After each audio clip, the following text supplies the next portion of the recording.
제가 오늘 출근하면서 국회 국방위원회 회의 영상을 보면서 나왔습니다. 거기에 더불어민주당의 김병주 의원님하고요, 국민의힘의 윤상현 의원님이 두 분이서 막 설전을 펼치시고 계시더라고요. 이 김병주 이분 같은 경우에는 육군 포스타 출신으로 더불어민주당에서 2선 의원이죠. 자, 요즘은 본인의 군 경력을 잘 살려가지고 비상계엄에 관여한 우리 군인들을 국회에서 신문하는데 아주 맹활약하고 계신 것 같아요. 윤상현 의원 이분은 국민의힘 5선 의원입니다. 자, 무려 20년 가까이 정치했다는 얘긴데 뭐 거의 정치 박사겠죠. 그러면 과거에는 전두환 대통령의 사위였기도 했고요. 본인 집안도 아주 뭐 빵빵한 분입니다. 거기다가 제가 졸업한 서울 흑석동의 동양중학교에 또 선배님이시더라고요. 그래서 사과드려야 될 것 같아요.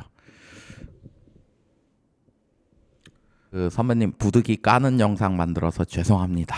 근데 이분도 비상계엄 이후에 굉장히 맹활약하고 계십니다. 그 명태균 씨 핸드폰에서 녹취록에서 이분 이름이 나왔죠. 그 뒤로 아주 왕성하게 대통령의 탄핵 반대 외치고 계시고, 그 보수 진영에서는 거의 거리의 전도사급으로 활동하고 계신 것 같아요. 조금 약간 정강원 목사의 좀 꼬복 느낌이 나기도 하긴 합니다. 오늘 아침에 이 두 분이 비상계엄 그거 관련해가지고 곽종근 특수전 사령관을 서로 각자 당해서 회유에서 거짓 증언을 시키지 않았느냐. 자, 이 문제를 두고 국회 회의에서 계속 옥신각신 하고 계시더라고요. 제가 양쪽의 얘기를 다 들어봤는데 너무나 이게 사실관계가 극명하게 갈려가지고 분명히 어느 한쪽에서는 좀 거짓말을 하고 있다, 이런 느낌을 받았습니다. 근데 한편으로는 전 국민이 다 보는 국회에서 저렇게 대놓고 거짓말을 해도 되나? 이런 생각도 들었어요. 그래서 오늘은 국회의원들이 국회에서요, 거짓말을 밥 먹듯이 하고도 처벌받지 않는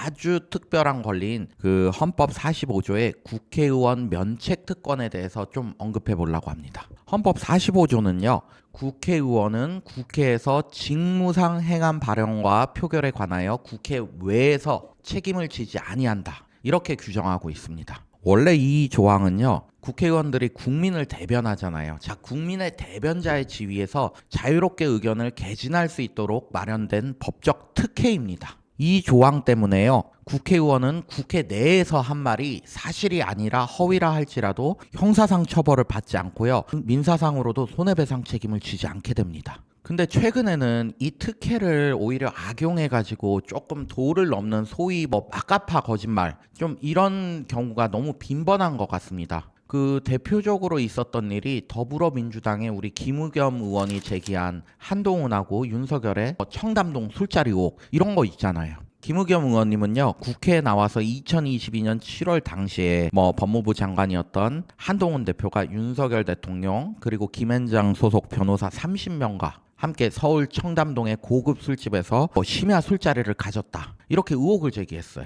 여기에 대해서 우리 한 장관님은 전혀 사실 무근이다, 그리고 나는 제로 콜라만 먹는데 무슨 술을 먹냐, 이런 헛소리를 하냐, 이렇게 반박을 하셨어요. 결국 고소 고발 조치가 이루어졌고요, 경찰 조사도 진행됐죠. 근데 조사해보니까 김의겸 의원이 제대로 된 정보를 확인해보지 않고 허위 사실을 언급했다. 자, 이렇게 일응 정리가 됐습니다. 해서 관련자들 기소됐죠. 근데 김의겸 의원님이 국회 내에서 한 발언과 관련해서는 이 헌법 45조의 면책 특권으로 모든 법적 책임이 다 면제됐습니다. 그 대통령과 법무부 장관의 품위, 명예, 이런 부분에 엄청나게 영향을 미칠 수 있는 말을 국회에서 했어요. 열심히 일해야 될 사람들이 밤에 모여가지고 저들끼리 흥청망청 술을 먹는다, 이렇게 비판한 거잖아요. 그걸 수많은 국민들이 다 지켜봤고, 그로 인해서 대통령하고 장관에 대한 부정적인 인식이 형성되었는데 면책특권이라는 미명 아래 별다른 제재조차 가할 수 없게 된 것입니다.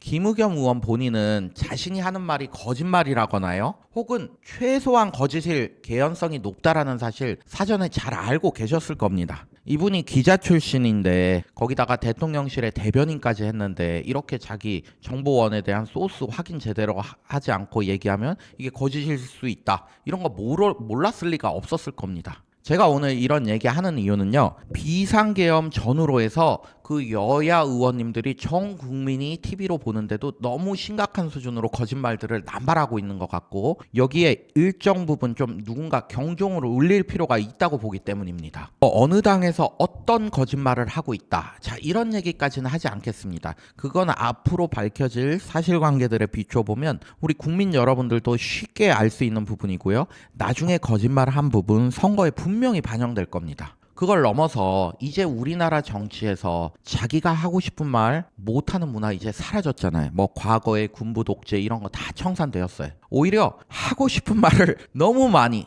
그리고 과격하게 하는 게 문제가 되는 것 같습니다. 이 국회의원분들이 남의 말을 듣지를 않아요. 남의 얘기는 듣지도 않고 자기 얘기만 끝까지 합니다. 말도 끊지도 않고. 이런 상황에서 국회의원분들의 면책특권이 계속 인정되면 책임 있는 발언이 나오지 않고 현재와 같이 가짜 뉴스가 너무 많이 양산되는 현상이 발생할 것 같습니다. 그래서 이번 기회에 국회의원분들의 과반수 제안하고요, 3분의 2 이상의 찬성으로 이 면책특권 조항을 삭제하는 헌법 개정이 좀 이루어졌으면 합니다. 그간 국회의원분들이요, 말로는 면책특권 삭제하자, 이거 없애야 된다 수차 이야기해 오신 걸로 아는데, 부디 책임 정치 문화를 구현하기 위해서 이번에는 한번 제대로 힘써 주시길 바랍니다.